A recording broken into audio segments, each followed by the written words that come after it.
Olá, eu sou a Michele e hoje nós vamos falar sobre a termogravimetria.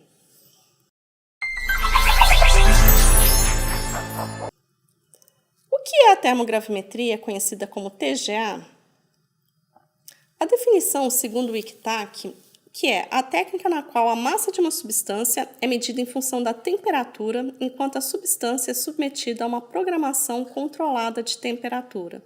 É uma definição bastante complexa, mas o que a gente precisa realmente prestar atenção nessa definição? Que nós estamos medindo a massa de uma amostra em função da temperatura, monitorando esta temperatura. Então, isso que é importante. O que a gente vai estudar? Vai estudar a variação da massa em função do tempo ou da temperatura. Um gráfico de TGA, ele é composto da seguinte forma. No eixo Y, do lado esquerdo, geralmente nós observamos a variação da massa em porcentagem. No eixo X, nós temos a temperatura ou o tempo se o experimento for isotérmico. Então, nós podemos observar que, quando a gente coloca a amostra no equipamento, nós falamos que aquele é o 100% de massa. Então, a gente começa lá no 100%, que é considerado o patamar inicial, e aí a gente começa o aquecimento, vamos supor, 10 graus por minuto. Com esse aquecimento, a gente vai observando que a nossa linha ela vai se mantendo constante até que chega uma determinada temperatura que começa a ocorrer a perda ou ganho de massa. No exemplo aqui do nosso gráfico do lado esquerdo, nós observamos uma perda de massa.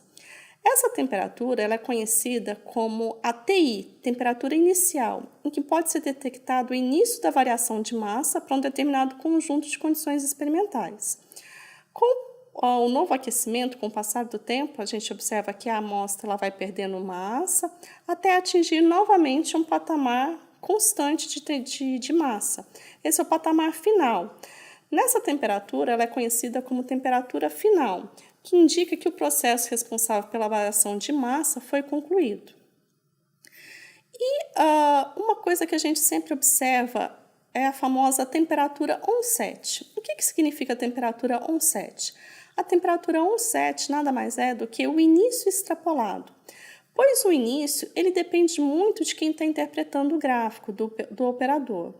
Nós vamos observar que, com o auxílio da derivada, a gente consegue definir melhor onde é o início e o final do nosso evento térmico. Mas, para isso, nós criamos a temperatura onset, que é uma forma matemática de se calcular o início do evento térmico. O que nós fazemos? Nós passamos uma tangente em relação ao patamar inicial, onde a gente tem uma massa constante, e depois uma outra tangente em relação à inflexão da curva. O cruzamento dessas duas tangentes me dá, então, a temperatura onset. Como eu já me adiantei, além de nós obtermos o gráfico de termogravimetria, ou seja, a variação de massa em função da temperatura, é interessante nós pedirmos a derivada dessa variação de massa. Essa derivada ela pode ser em função da temperatura ou do tempo. Com a derivada, a gente consegue observar que nas inflexões das curvas são formados picos na derivada. E esses picos indicam o local onde a gente tem a máxima perda de massa daquele determinado evento térmico. A derivada ela é muito útil para nós observarmos eventos que estão sobrepostos. Então, quando a gente tiver uma única inflexão na curva, nós vamos ter um único pico na derivada. Se nós tivermos uma única inflexão na curva com dois picos na derivada, isso quer dizer que nós temos eventos sobrepostos acontecendo. Então, a gente vai conseguir caracterizar somente pela derivada. Ou seja, a derivada vai me indicar em quantas etapas está acontecendo a nossa perda de massa ou ganho de massa. Então, no exemplo A, nós observamos aqui uma inflexão na curva e temos um único pico na derivada. Já na curva B, a gente pode observar que no meio da curva a gente tem uma leve inflexão, mas que não é muito observada. Só que se olharmos pela derivada, a gente observa dois picos na derivada, indicando que nós temos dois eventos sobrepostos ou ocorrendo simultaneamente. Então, nós podemos falar que nesse material nós temos dois mecanismos ou dois materiais que estão envolvidos nessa decomposição.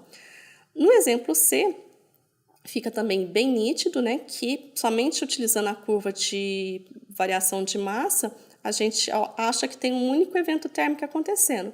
Mas com a derivada, a gente consegue observar que existem dois picos na derivada. Então, pelo menos dois eventos térmicos estão acontecendo simultaneamente. E o exemplo D é um exemplo que eu gosto muito, no qual a gente observa que realmente a derivada é muito útil para nos indicar quantos eventos térmicos estão acontecendo. Nós podemos contar 1, 2, 3 picos na derivada. Portanto, nessa única inflexão na curva, nós temos pelo menos 3 etapas de decomposição acontecendo. A derivada, então, vai nos ajudar a identificar a temperatura inicial e final do evento térmico. Então, o início da derivada a gente prolonga até a curva de variação de massa e a gente consegue encontrar a temperatura inicial. E do outro lado, no final do pico da derivada, nós prolongamos até a curva de termogravimetria e marcamos a temperatura final. Então, nós temos o início e o fim. Com isso, a gente consegue identificar a variação de massa correspondente a esse evento térmico, bem como definir a temperatura onset. Nós podemos também calcular o resíduo final encontrado, aqui no caso seria em torno de 40% de resíduo, e isso vai depender da atmosfera que nós estamos trabalhando, se é uma atmosfera inerte, se é uma atmosfera oxidante. Mas isso a gente aprofunda melhor em um curso que nós temos, no qual